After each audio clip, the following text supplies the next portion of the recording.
Hi mga langga! So, for today's video mga langga, medyo emotional ta karon mga langga, no? Oh, emotional jud ko mga langga. Sa tinuod lang kahilak jud ko ganina mga langga kay kana bitang siguro nagian pud siguro ninyo mga mamshi diyan na mga OFW kanang time nga mag-broke bitaw ka nga grabe ka nang gusto ka mo uli og Pilipinas kay gusto ka mo atiman sa imong anak nga magsakit ana ba bro. Oh, relate niya no. Oh, di ba? Pero una na ba pero wala tay laing choice kundi maning kamot kay sa Pilipinas po ta dili po ta maka-provide sa ila ang needs labi na sa akong anak na siya maintenance. O di ba? Ingon ana. Ilang nakahila ko ganina guys kay anak ko Lord,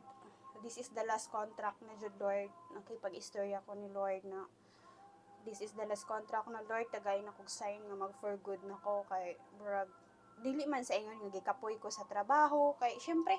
dili man pud ta ingon nga tapulan nga pagkatao wala lang gusto lang nako mahatag akong time sa akong anak gusto nako mahatag akong time sa akong parents kay bisag unsa kadako sa akong mga problema kung bahin sa kwarta kung maning kamuta makita ra man kita kwarta basta di lang ta magtinapulan di ba so wala man siya mga problema nga dili nato masulbad ang ako lang nga makauban ako akong pamilya makauban ako ang mga magpapa kay patigulang na sila makauban ako si Prince nga kinahanglan jud siya alaga sa ni nanay nako o di ba so ingon na ba nga mga sitwasyon niya dili na ko siya pwede pabayaan hangtod na lang mag forever good dream mag abroad ana dili pud wala pud sa kunahuna nga hangtod na ko mag abroad guys kay at the age of 28 murag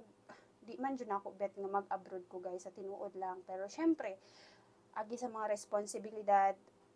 mga responsibilidad sa atong kinabuhi mga obligasyon syempre magpursige gyud ta di ba so ingon na guys no wala makaingon ang uban nga haya-haya niya kay abroad siya pero guys sa tinuod lang kanang wala pa naka-abroad dili biya ta ng abroad swerte na lang ka kung makatunong kag amo nga gitrato ka as family na lang ka kung pakanon kag tarong sa imong amo ingon na nang kinabuhi sa abroad guys ana ako sa una before ko nag-office nag-office naman jud ko sa una trabaho na ko sa una nag-office ko o di ba mayon sila ano wala nimo gigamit ang imong pagka ni-graduate ka college graduate ko college pero mao na akong trabaho diri office girl pero proud ko ana proud ko sa akong trabaho nga office girl kay syempre naka-provide ko pang maintenance sa akong anak pampakaon sa akong pamilya di na ako naikaula akong pagka office girl di po na ko kaulaw nga nag-serve ko gawa coffee dili ko maulaw guys nga na ako'y nahuman nga natama na akong sitwasyon kay ngano kamot man ko para sa akong pamilya wala man ko nakipagkompetensya di ba so mao na siya guys hala emotional lagi ko emotional jud ko guys kay nihilak mo ko ganina guys to naka-post ko yung nato pero that's it may decision na jud guys nga whether I have a savings or not pangandam na ko galingon so sana suportaran niyo pa din yung negosyo ko guys suportaran ninyo kasi syempre dinha na gyud ko ni kuha og pang-maintenance para sa akong anak so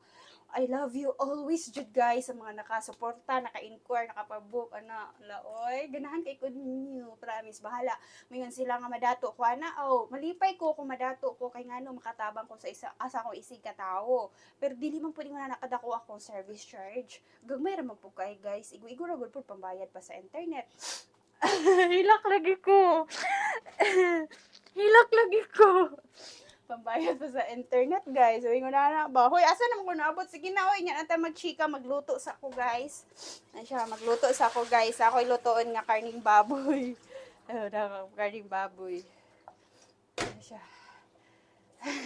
hoy mga OFW dyan pag-amping mo ha ayaw ninyo pasagdayin yung kaugalingon magpagwapa mo syempre magpagwapa mo love yourself kaya at the end of the day wala siya laing mo kuan ninyo kung dili inyo lang kaugalingon so that's it mga langga bye bye